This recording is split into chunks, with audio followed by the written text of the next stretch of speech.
نحمده ونصلي ونسلم على رسوله الكريم اما بعد اعوذ باللہ من الشیطان الرجیم بسم اللہ الرحمن الرحیم قد نرى تقلب وجهك في السماء فلنولينك قبلة ترضاها فول وجهك شطر المسجد الحرام وحيث ما كنتم فولوا وجوهكم شطرا وإن الذين أوتوا الكتاب ليعلمون أنه الحق من ربهم وما الله بغافل عما يعملون صدق اللہ مولانا العظیم وصدق رسولہ النبی الکریم الامین ونحن علی ذلک لمن الشاہدین والشاکرین والحمد للہ رب العالمین۔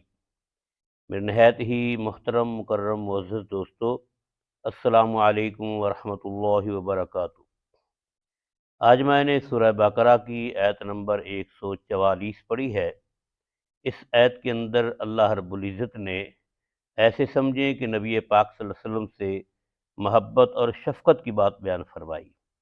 اللہ فرماتے ہیں قد نرا تقلب وجہک فی السماء، بے شک دیکھا ہم نے آپ کا چہرہ مبارک آسمان کی طرف اٹھتا ہوا۔ فولی وجہک، پس پھیر لو اپنے چہرے کو، فلنولینک قبلۃ ترضاها، ان قریب ہم آپ کو پھیر دیں گے اس قبلے کی طرف تاکہ آپ راضی ہو جائے۔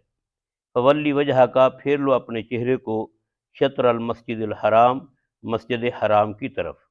وحیث ما کنتم، اور جہاں کہیں بھی ہو تم، فولوا وجوہکم شطرا، پھیر لو اپنے چہروں کو اس کی طرف۔ وإن الذین اوتوا الکتاب، اور بے شک وہ لوگ جو دیے گئے کتاب، لیعلمون، وہ جانتے ہیں، انہ الحق من ربہم، یہ تحویل قبلہ حق ہے ان کے رب کی طرف سے۔ وما اللہ بغافل عما یعملون، اور اللہ بے خبر نہیں اس سے جو وہ عمل کر رہے ہیں۔ اللہ تعالیٰ اس آیت میں فرماتے ہیں قد نرا تقلب وجہک فی السماء، بے شک دیکھا ہم نے آپ کے چہرے کا اٹھنا آسمان کی طرف۔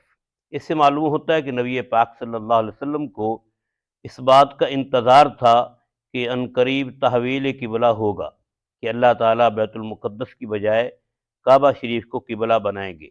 تو آپ اس انتظار میں تھے، اب بار بار آسمان کی طرف دیکھتے تھے کہ ابھی کوئی جبرائیل علیہ السلام تحویل قبلہ کے بارے میں حکم لے آئیں اور ہمارا قبلہ بیت المقدس کی بجائے بیت اللہ یعنی کہ کعبہ شریف ہو جائے۔ تو اللہ رب العزت نے پھر یہ حکم عین نماز کے اندر اتارا، جیسے کہ پیچھے میں نے یہ بیان کیا ہے، اور نبی کریم صلی اللہ علیہ وسلم عین نماز کے اندر جو ہے پھر گئے اور کعبہ شریف کو آپ نے اپنا قبلہ بنایا۔ تو اللہ رب العزت فرماتے ہیں کہ فَلَنُوَلِّيَنَّكَ قِبْلَةً تَرْضَاهَا، ان قریب ہم آپ کو پھیر دیں گے اس قبلہ کی طرف، یعنی کہ جس کو آپ پسند فرما رہے ہیں اس کی طرف، ترضاہا، تاکہ آپ راضی ہو جائیں، کیونکہ آپ کے دل کی یہ منشا تھی، آپ کا یہ دل کی تمنا اور آرزو تھی کہ ہمارا قبلہ جو ہے وہ بیت اللہ بن جائے، کعبہ شریف بن جائے۔ اور پہلے بھی کعبہ شریف ہی قبلہ تھا، کیونکہ بیت اللہ شریف کی تعمیر جو ہے حضرت ابراہیم علیہ السلام نے فرمائی، اور بیت اللہ شریف کی تعمیر کے 1000 سال بعد حضرت سیدنا سلیمان علیہ السلام نے بیت المقدس کی تعمیر فرمائی۔ تو اس سے پہلے قبلہ بیت اللہ ہی تھا، یعنی کہ کعبہ شریف ہی تھا۔ تو اس لیے اللہ تعالیٰ فرماتے ہیں کہ ان قریب آپ کو ہم پھیر دیں گے اس قبلہ کی طرف، ترضاہا، جس کو آپ پسند کرتے ہیں، یعنی کہ بیت اللہ شریف کی طرف۔ پھر اللہ رب العزت نے فرمایا فولی وجہ کا، پھیر لو اپنے چہرے کو، شطر المسجد الحرام، مسجد حرام کی طرف۔ مسجد حرام اسی مسجد کو کہتے ہیں جو بیت اللہ شریف کے ارد گرد مسجد ہے، اور جو دنیا میں سب سے بڑی مسجد بھی ہے، اور سب سے زیادہ جو ہے اس میں نماز پڑھنے کا اجر و ثواب بھی ہے۔ اللہ تعالیٰ فرماتے ہیں وَحَيْثُ مَا كُنْتُمْ، کہ اے مسلمانوں تم جہاں کہیں بھی ہو، فَوَلُّوا وُجُوهَكُمْ شَطْرَهُ، پھیر لو اپنے چہروں کو اس کی طرف، یعنی کہ بیت اللہ شریف کی طرف۔ یہ اللہ تعالیٰ کی طرف سے حکم آ گیا۔ اس سے معلوم ہوا کہ بیت اللہ شریف کی طرف چہرہ کرنا نماز کے اندر یہ فرض ہے۔ مسجد حرام کی طرف جو دور والے ہیں وہ مسجد حرام کی طرف، جو مسجد حرام میں نماز پڑھ رہے ہیں وہ بیت اللہ شریف کی طرف۔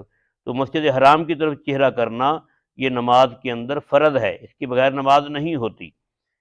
فرمایا وَإِنَّ الَّذِينَ أُوتُوا الْكِتَابَ، اور بے شک وہ لوگ جو دیے گئے کتاب، یعنی کہ یہود و نصارہ، لَيَعْلَمُونَ، البتہ وہ جانتے ہیں، أَنَّهُ الْحَقُّ مِن رَبِّهِمْ، کہ کعبہ کو قبلہ بنانا یہ ان کے رب کی طرف سے حق ہے، کیونکہ تورات اس آیت کے اندر بھی اور باقی آیات کے اندر بھی اللہ نے اور اللہ کے پیارے محبوب صلی اللہ علیہ وسلم نے احادیث میں نماز کی تاکید بھی فرمائی، اس کی اہمیت بیان فرمائی، اس لیے ہمیں نماز کی اہمیت کو سمجھ کر اس کو باقاعدگی سے ادا کرنا چاہیے۔ اللہ تعالیٰ آخر میں فرماتے ہیں ان اللہ بالناس لرؤوف الرحیم، بے شک اللہ تعالیٰ لوگوں کے ساتھ البتہ شفقت کرنے والا مہربان ہے۔ اللہ تعالیٰ کتنا شفیق ہے کہ اس نے کتنے ہی اہم جو اپنے احکامات بڑے آسان انداز میں اس امت محمدیہ کو عطا فرمائے کہ امت محمدیہ پر کوئی کسی قسم کی مشقت نہ ہو۔ پھر کتنی اس کی شفقت ہے کہ جو اس نے مسلمانوں کے بارے میں فرمایا کہ جو انہوں نے نمازیں بیت المقدس کی طرف منہ کر کے پڑھی ہیں وہ ان کی قبول ہوں گی، اللہ تعالیٰ ان کو ضائع نہیں کرے گا۔ اور ہمارا رحمت کرنے والا ہے، تو دنیا میں سب سے رحیم ذات جو ہے ہم پر وہ اللہ رب العزت کی ذات ہی ہے۔